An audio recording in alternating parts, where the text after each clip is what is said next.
तर आज आपण संख्याज्ञान या घटकाबद्दल माहिती पाहतोय. संख्याज्ञान या घटकामध्ये सगळ्यात अगोदर आपल्याला पाहावं लागतं ते संख्यांचे प्रकार.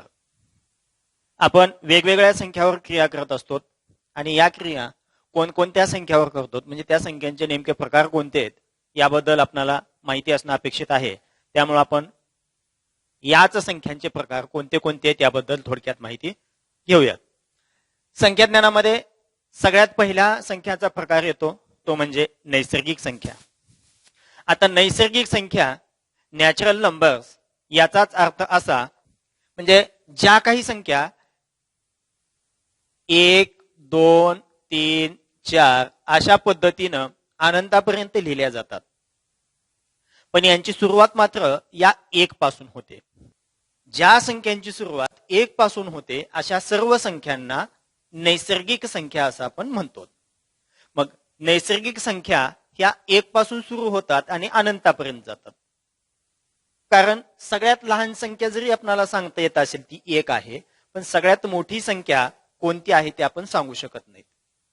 म्हणजे सर्वात लहान नैसर्गिक संख्या ही 1 आहे, तर सर्वात मोठी नैसर्गिक संख्या सांगता येत नाही. याच संख्यांना आपण मोजण्यासाठी देखील उपयोगात आणतो. या संख्या काउंटिंग करण्यासाठी आपण वापरतो, म्हणून या संख्यांना मोज संख्या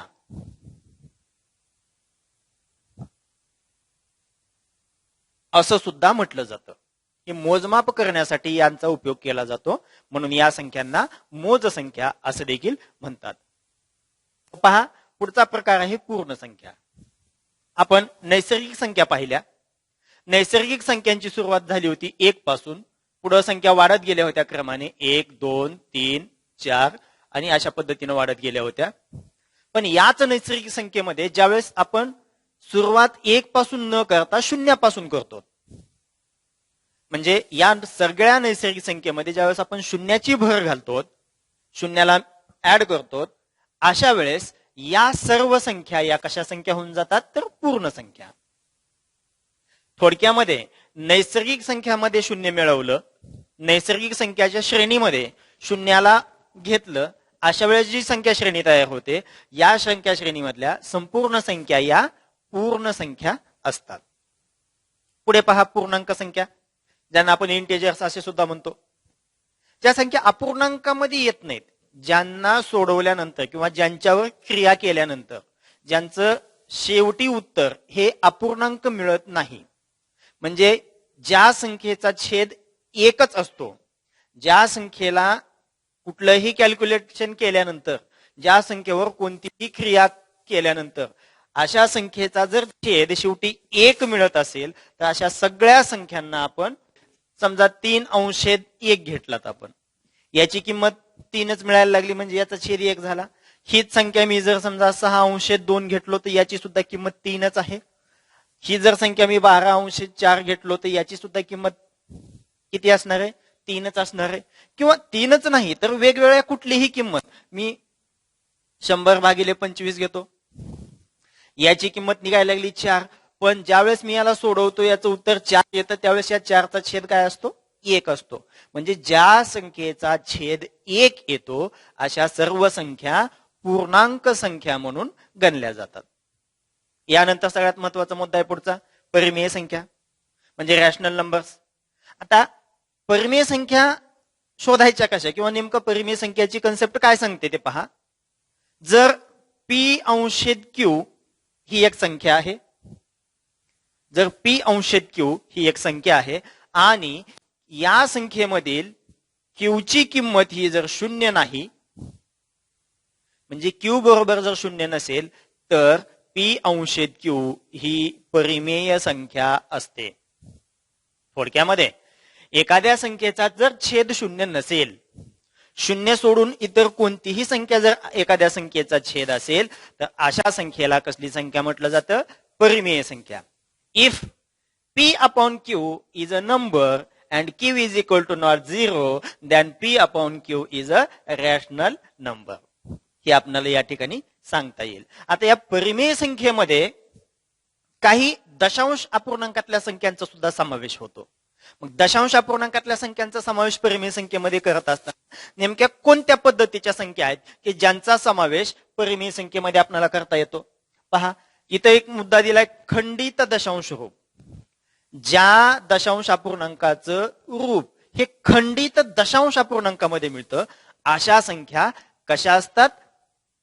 परिमेय संख्या असतात. बघा, 135/12 ही एक संख्या आपल्याला या ठिकाणी दिली आहे. आता या संख्येला थोडं आपण सिम्प्लिफाय करूयात. या संख्येला याचं नेमकं उत्तर काय येतं पाहूयात. 135/12 मी सोडवतोय, भागाकार करतोय. मग भागाकार करत असताना 12 1 12, शिल्लक राहिले 1, वरचं घेतले 5, 12 1 12, परत 12 वजा केले, शिल्लक राहिले 3, दशांश चिन्ह दिलं, 0 घेतलं, 12 2 24, शिल्लक राहिले 6, पुन्हा एकदा दशांश चिन्ह दिलं होतं त्यामुळं या ठिकाणी आपण 0 घेऊ शकतो. 12 पंचे 60 आणि वजाबाकी केली, बाकी राहिली 0. आता या ठिकाणी आपल्याला भागाकार काय मिळालाय? 11.25. याच्या पुढं आणखी काही येणं शिल्लक आहे का? नाही, कारण इथं बाकी 0 मिळाली. दशांश अपूर्णांक तर मिळाला, पण या ठिकाणी बाकी 0 मिळाली. म्हणजे हा काय झाला? इथं खंड पडला. दशांश अपूर्णांकाचा हा एक खंड झाला, इथं खंडित झालं. हे ह्याच्या पुढे याचा भागाकार करणं शक्य नाही, कारण होतच नाही. का होत नाही? तर बाकी 0, आणि बाकी 0 आल्यानंतर आपण पुढे भागाकार करू शकत नाहीत. त्यामुळं या ठिकाणी हे कसलं रूप झालं? हे झालं खंडित दशांश रूप. आणि जे अपूर्णांक, जे दशांश अपूर्णांक खंडित दशांश रूपातले असतात अशा संख्या या परिमेय संख्या असतात. याच्यानंतर सांगितलं अखंड व आवर्ती दशांश रूप. आता अखंड आणि आवर्ती याचा अर्थ काय? हे खंडित होतं, म्हणजे आपण खंडितचं पाहिलं, याच्या पुढे भाग जाणारच नाही. पण अखंडित म्हणल्यावर काय असणार आहे? आता इथंच लक्षात येतं की भाग आता याच्या पुढे आणखी जात राहणार आहे, म्हणजे याच्या पुढेही भाग जाणार आहे. पण तो कसा असणार आहे? अखंड असणार आहे, तो थांबणाऱ्या पैकी नसणार आहे. पण अखंड जरी असला तर कसा पाहिजे? आवर्ती दशांश. आता आवर्ती दशांश अपूर्णांक, आता आवर्ती दशांश रूपामध्ये जर एखादी संख्या असेल आणि ती खंडित असेल, अशी संख्या कशी असते? परिमेय संख्या असते. उदाहरणामध्ये जर पाहायचं ठरवलं आपण तर बघा, 20/3 हे एक उदाहरण आपल्याला दिलंय. आता या 20/3 चा सुद्धा आपण भागाकार करून बघू. या 20 ला मी कशाने भागणार आहे? आता 3 न भागतोय. 3 सक 18 वजा केले, शिल्लक राहिले 2. आता इथं भाग जाणार नाही म्हणून इथं दशांश चिन्ह दिलं, इथं घेतले 0, आता झाले 20. परत 3 सक 18 वजा करतोय, शिल्लक राहत आहे 2. मी पुन्हा काय करतोय? 0 घेतोय, 3 सक 18 वजा करतोय, शिल्लक राहते 2. म्हणजे प्रत्येक वेळेस एक गोष्ट लक्षात यायला लागली, मी आणखी या ठिकाणी 0 घेणार, आणखी भाग घालणार, भाग घातल्यावर 6चा भाग बसणार, 2 बाकी उरणार. मी आणखी एक 0 घेणार, 3 न भागणार, 6चा भाग गेला, 2 शिल्लक राहिलं. म्हणजे हा 6चा भाग हा तुमचा काय होणार? वाढतच जाणार आहे. हा काय थांबणाऱ्यापैकी नाहीये. आणि हा कधी थांबेल हे निश्चित सांगू शकत नाही, कारण ते थांबतच नाही. त्यामुळं या ठिकाणी काय झालं? भागाकार तर 6 दशांश चिन्ह आलाय, पण 6 दशांश चिन्हाच्या पुढे सुद्धा 6 6 6 6 6 6 असं वाढत जाणार आहे. 6 6 हे 6ची आवर्ती काही खंडित होणारी नाहीये, म्हणजे ही कशी आहे? अखंडित आवर्ती आहे. म्हणजे या पद्धतीचं जे उदाहरण आहे याचं उत्तर काय आलं आपल्याला? 6.6ची आवर्ती. मग हे जे रूप आहे दशांश अपूर्णांकाचं, या रूपातला जो दशांश अपूर्णांक असतो, या अपूर्णांकाचा सुद्धा समावेश परिमेय संख्येमध्ये केला जातो. म्हणजे दशांश अपूर्णांकामध्ये 2 प्रकार परिमेय संख्येमध्ये गणले गेले, जसं की खंडित आवर्ती, खंडित दशांश रूप, आणि दुसरं अखंड आणि आवर्ती दशांश रूप. आता बघूयात अपरिमेय संख्येबद्दल माहिती. परिमेय संख्या पाहिल्या, ज्याचा छेद 0 नको, 0 कुठलाही संख्या असेल तर ती झाली परिमेय संख्या.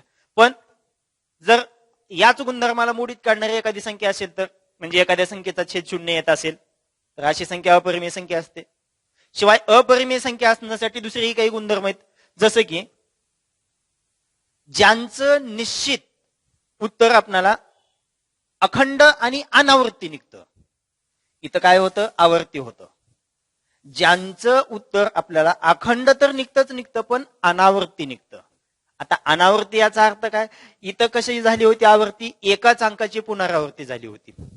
एकच अंक पुन्हा पुन्हा आला होता. कधी कधी 2 अंक पुन्हा पुन्हा येतील, कधी कधी 3 अंक पुन्हा पुन्हा येतील. म्हणजे त्या टप्प्यानं 3 अंकांचा गट, 4 अंकांचा गट, 1 अंकाचा गट, 2 अंकाचा गट, अशा अंकांचे गट टप्प्याटप्प्याने येत जातील. हे झाले आवर्तीमध्ये. पण अनावर्तीचा अर्थ काय, प्रत्येक वेळेस नवीनच अंक येलाय, प्रत्येक वेळेस नवीनच अंक येलाय. तुम्ही एका स्टेपला भागाकार घातला की वेगळा अंक तुम्हाला मिळतो, पुढच्या स्टेपला घातलं की वेगळा अंक मिळतो. म्हणजे पहिल्या अंकांच्या आणि नंतरच्या अंकाचं कुठं तारतम्य लागत नाही. असा काही ठराविक असा सिक्वेन्स नसतो. अशा आणि सिक्वेन्स जरी नसला तरी हे भागाकार काही थांबत नाही. अशा भागाकाराला देखील आपण कशामध्ये घेतो, मग अपरिमेय संख्यामध्ये घेतो. आता काही दुसऱ्याही संख्या असतात ज्या की अपरिमेय मध्ये येतात. जसे की ज्या संख्यांचं निश्चित वर्गमूळ काढता येत नाही, ज्यांचं वर्गमूळ पूर्णांक संख्येमध्ये आपण काढू शकत नाही किंवा निश्चित वर्गमूळ काढताच येत नाही. उदाहरणामध्ये वर्गमुळात 2 आहे. आता वर्गमुळात 2 या संख्येचा वर्ग आपल्याला किंमत सांगता येईल का, पूर्णांकामध्ये तरी येणारच नाही. आणि निश्चित पद्धतीने जर काढायचं ठरवलं तर ते काय होईल, आवर्तीमध्ये जरी आलं तरी ते निश्चित कसे असणार नाही, अखंड अनावर्ती असणार आहे, आवर्तीमध्ये असणार नाही. ते अखंड अनावर्तीमध्ये येईल, आवर्तीमध्ये येणार नाही. प्रत्येक वेळेस नवीन नवीन अंक आपल्या समोर येत जातील. त्यामुळं अशी वर्गमुळात 2 ही सुद्धा संख्या कशी संख्या म्हणता येईल आपल्याला, तर अशा संख्येला सुद्धा आपण अपरिमेय संख्या म्हणतो. वर्गमुळात 3 आहे. आता वर्गमुळात 4 जर मी घेतलं तर याची किंमत मला काढता येते 2 आहे. आणि 2 ही पूर्णांक संख्या आहे, याचा छेद 1 आहे, म्हणजे हा शून्येतर आहे. म्हणून ही संख्या कशी झाली, परिमेय संख्या सुद्धा होते, पूर्णांक संख्या सुद्धा होते. मग ज्या संख्या निश्चित पद्धतीने वर्गमुळाच्या बाहेर काढता येत नाहीत अशा संख्यांना अपरिमेय संख्या म्हणतो. म्हणजे पूर्ण वर्ग नसलेल्या संख्यांची वर्गमूळ हे अपरिमेय संख्या असतात.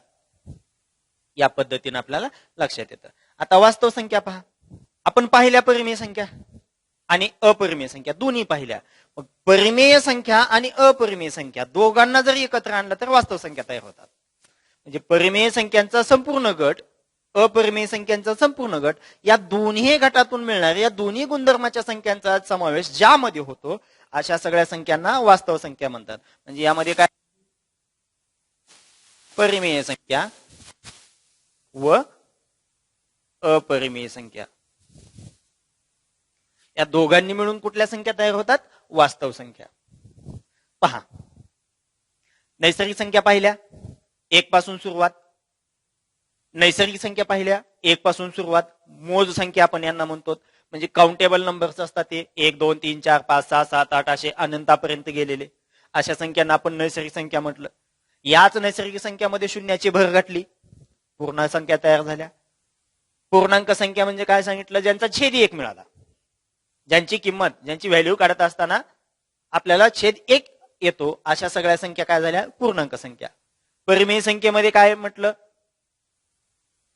एखाद्या संख्येचा छेद 0 नसेल अशी कुठलीही संख्या कशी असते, परिमेय संख्या असते. याच्यामध्ये दशांश अपूर्णांकातल्या सुद्धा संख्या आपण परिमेय संख्या म्हणून सांगू शकतो. त्या सांगत असताना कशा सांगितल्या, की ज्या दशांश अपूर्णांकाचं खंडित दशांश रूप मिळतं, जसं की 135 ला 12 ने भागलं 11.25 मिळालं, याच्या पुढे भागाकार होणार नाही, याच्या पुढे कारण बाकी शिल्लक 0 राहिली, त्यामुळं हा भागाकार इथंच संपला, हा खंड पडला. दशांश अपूर्णांक आहे परंतु खंडित झाला, त्यामुळं अशी संख्या कशी झाली, परिमेय संख्या झाली. शिवाय अखंड आणि आवर्ती दशांश रूपातली संख्या, जसं की आपण पाहिलं 20/3, 20/3 या संख्येला भागाकार केल्यानंतर 6.6666666 असं वाढत गेलं. हे कुठं थांबणारं नव्हतं. म्हणजे आवर्ती तर दशांश अपूर्णांक तर होताच होता, पण आवर्ती कोणाची झाली होती, 6ची आवर्ती झाली होती. त्यामुळं असे अखंड आणि आवर्ती दशांश रूपातल्या संख्या सुद्धा कशा असतील, परिमेय संख्या असतील. पण ज्या संख्या अखंडित अनावर्ती असतात अशा संख्यांना आपण काय म्हणतो, अपरिमेय संख्या. शिवाय ज्या पूर्ण वर्ग संख्या आहेत आणि त्यांचं वर्गमूळ जर ज्या वर्ग संख्या आहेत आणि त्यांचं वर्गमूळ जर पूर्ण संख्या निघत नसेल तर अशा संख्या अपरिमेय संख्यामध्ये मोजल्या जातात. शिवाय वास्तव संख्या पाहिल्या, परिमेय आणि अपरिमेय या दोघांचं कॉम्बिनेशन केलं की वास्तव संख्या मिळतात. आता याच्या पुढच्या प्रकार पाहूयात.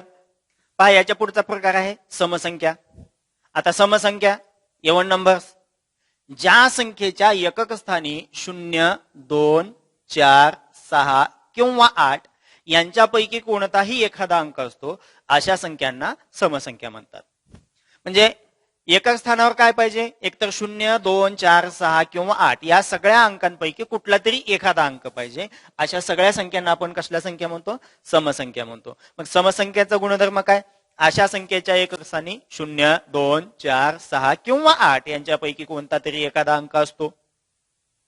पुढं या सगळ्या समसंख्या या 2च्या पटीत येतात. म्हणजे या सर्व समसंख्या या 2ने विभाज्य संख्या असतात. सर्व समसंख्यांना 2ने निशेष भाग जातो. त्यामुळं अशा सगळ्या संख्यांना समसंख्या म्हणतात. विषम संख्यांच्या एकक स्थानावर 1, 3, 5, 7 किंवा 9 यांच्यापैकी कुठला तरी एखादा अंक असतो. आणि ज्या पद्धतीने समसंख्या 2च्या पटीत असतात त्या पद्धतीने विषम संख्या या 2च्या पटीत येत नाहीत. क्रमाने येणाऱ्या समसंख्या किंवा क्रमाने येणाऱ्या विषम संख्या यांच्यामध्ये 2चा फरक असतो. आणि एक समसंख्या आणि एक विषम संख्या असं एकाआड एक टप्प्यानं या सगळ्या संख्या येत असतात. पहिल्यांदा समसंख्या आली की नंतर विषम संख्या, पुन्हा समसंख्या, पुन्हा विषम संख्या. मग या पद्धतीने येत असताना काय होणार आहे, प्रत्येक 2 लगतच्या समसंख्येमध्ये 2चा फरक मिळतो. तसेच प्रत्येक 2 लगतच्या विषम संख्येमध्ये सुद्धा 2चा फरक मिळतो. आता वर्गसंख्या. आता वर्गसंख्या, वर्ग म्हणजेच एखाद्या संख्येची तितकीच पट. कोणत्याही संख्येला त्याच संख्येनं गुणाकार केला की येणारं उत्तर हे त्या संख्येचा वर्ग मिळतो. म्हणजे कोणत्याही संख्येची, दिलेल्या संख्येची त्या संख्ये इतकीच, म्हणजे दिलेल्या संख्येची दिलेल्या संख्ये इतकीच पट करणं म्हणजे त्या संख्येचा वर्ग करणं. जसं 11चा वर्ग करायचा आहे, मग 11 गुणिले 11 म्हणजे काय केलं, 11ची 11वीच पट घेतली. 14चा वर्ग करायचा आहे, 14 गुणिले 14 म्हणजे काय केलं, 14ची 14वी पट घेतली. अशा गुणाकारातून ज्या संख्या मिळतात या संख्यांना वर्गसंख्या असं म्हणतो. आपण वर्गसंख्या पाहिली, एखादी संख्या 2 वेळेस घेऊन गुणाकार केला, त्याच संख्येचा गुणाकार 2दा घेतला आणि केला, त्यावेळेस काय झाली, वर्गसंख्या. पण घनसंख्येमध्ये मला याच 11चा घन करायचा असेल तर काय करावं लागेल, मग वर्गासाठी मी 2 वेळेस घेतलं होतं तर घन करण्यासाठी मी आता 3 वेळेस घेणार. म्हणजे 11 गुणिले 11 गुणिले 11 हा गुणाकार ज्यावेळेस मी करेन त्यावेळेस येणारं उत्तर हे माझं काय असणार आहे, 11चा घन असणार आहे. म्हणजे एखाद्या संख्येची 3 वेळेस घेऊन केलेल्या गुणाकारातली मांडणी याला आपण काय म्हणतो, घन म्हणतो. पुढे पहा, मूळ संख्या, प्राईम नंबर्स.